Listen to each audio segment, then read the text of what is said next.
Qual é a diferença entre genética e epigenética? Genética é quando você mexe com o DNA. Tira o DNA, põe o DNA, troca o DNA. E epigenética é quando você mexe com a expressão gênica. Então, se eu tiver as luzes acesas, esse é o meu DNA. Se eu apagar as luzes, eles estão lá, mas não estão funcionando. Eu apaguei a luz. Então, eu posso... a palavra epi quer dizer acima. A epigenética está acima da genética. Quem controla a biologia, nós até hoje pensávamos que era a genética. Mas acontece que, quando foi feita a publicação do genoma, em 2003, todos os estatisticistas, todos os geneticistas, desculpe, famosos, estavam esperando que o ser humano ia ter em torno de 150 mil genes. E nós só temos 23 mil genes. O arroz que você comeu no seu almoço hoje tem 54 mil genes. Se quem controla a biologia é a genética, o arroz seria mais poderoso que você. Você tem 23 mil genes e o arroz tem 54 mil. Então, viu-se que quem mandava na biologia não era a genética, era a epigenética. Aí vem uma frase que eu adoro, que diz assim, você não é refém da sua hereditariedade.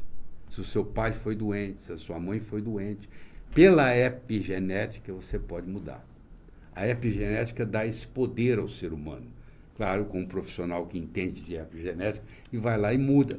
E um jeito de mudar é via intestino, é mudando a microbiota intestinal, que ela vai interferir na epigenética do corpo inteiro. Caramba! Desde quando a microbiota intestinal é tão importante assim? Desde sempre? Não é desde sempre. Porque a gente ouve falar recentemente dela. Eu sei, mas foi logo 2000, peraí, 1908, o russo, que eu estou esquecendo o nome dele agora, ganhou o prêmio Nobel por fagocitose. Esse russo foi o que trouxe pela primeira vez a ideia de quem vivia muito comia fermentado. Então ele fez essa observação, que todos os lugares da Europa que tinha muitos longevos, muita gente com mais de 100 anos, eles comiam fermentado. Então ele começou a propor, foi o primeiro a propor que você pusesse fermentado a sua comida. E você coloca na sua? Claro, eu coloco. De vários modos. Você come fermentado? Como, todo dia. Chucrute, todo dia? Chucrute é um deles. Não posso falar nome comercial aqui, mas Yakult é outro. Aquele Yakult capa verde. Ah, é? Que tem o Casei Shirota. Eu queria que você falasse um pouco sobre a mitocôndria e o processo de respiração celular. O que é organela? Organela, você sabe que é um órgão, né? Sim. Se o órgão estiver dentro da célula, ele chama organela. Ah, é? Então a célula está cheia de órgãos pequenininhos chamados organelas.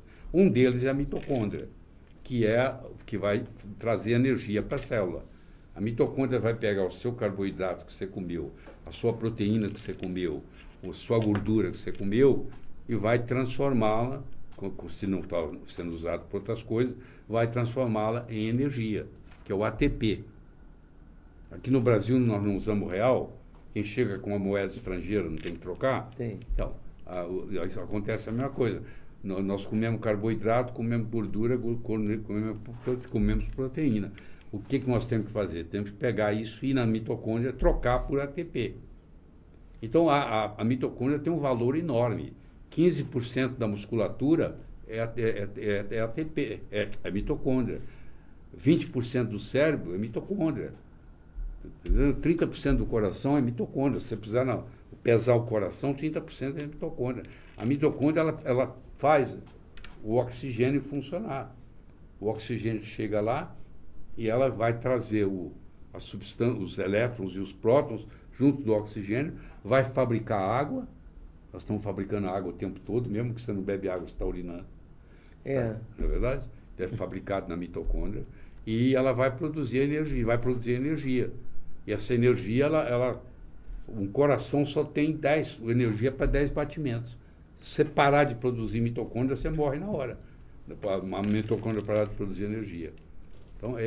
Então vem as mitocondriopatias. E o bacana é que a mitocôndria, ela tem um DNA próprio dela, que é diferente do DNA nuclear. O DNA nuclear, metade veio do seu pai, metade veio da sua mãe. O seu DNA mitocondrial, ele só veio da sua mãe, que veio da sua avó, da sua bisavó, você pode chegar em Eva. Assim que vocês fazem as árvores genealógicas. É usando a mitocôndria, que foi o genoma mitocondrial foi isolado em 1981. O genoma nuclear foi isolado e publicado em 2003. Você vê, em 1981 já se sabia do DNA mitocondrial. Então, essa mitocôndria é uma bactéria que se aceitou morar dentro da célula, contanto que ela trouxesse o DNA dela. O que significa aminoácidos essenciais? Nós temos 8 aminoácidos que nós não sabemos fabricar. Ou você os ingere ou você não os tem. Leucina, valina, isoleucina, lisina, fenilonanina, trionina, metionina e triptofano. São os 8 essenciais. E você tem os chamados aminoácidos essenciais circunstanciais, como é o caso, por exemplo, da histidina, como é o caso, por exemplo, da tirosina, e dependendo da situação, vira essencial. Então, isso vai construir as proteínas. Se você tiver esses 8 aminoácidos essenciais, você constrói qualquer proteína na combinação deles. Eles são a base de... Mas você tem que tomar isso ou você produz? Não, essenciais... Você não produz? Não produz. Mas eles são essenciais? Mas são essenciais. Não, mas tem que vir pela alimentação. Você tem que trazê-los para você de algum jeito. Então, vamos supor, se você às vezes deixa de ser tão inteligente quanto você seria, porque na sua infância você passou fome. E aí aquele aminoácido para formar aquele neurotransmissor, para fazer você ficar mais inteligente, não apareceu.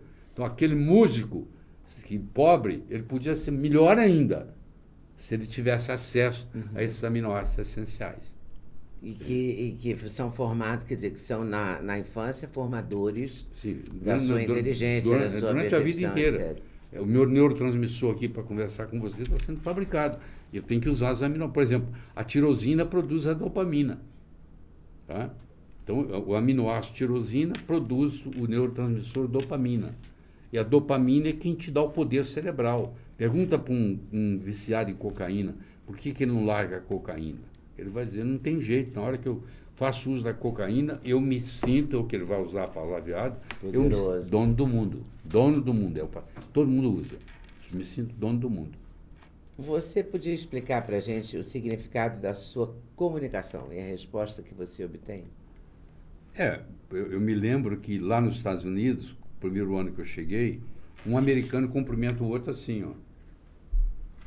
Porque isso aqui quer dizer zero. Zero quer dizer, na guerra do Vietnã, quando terminava o tiroteio numa batalha, eles ficavam esperando o sargento levantar e falar quantos tinham morrido. E todo mundo queria isso aqui, ó. Zero. Entendeu?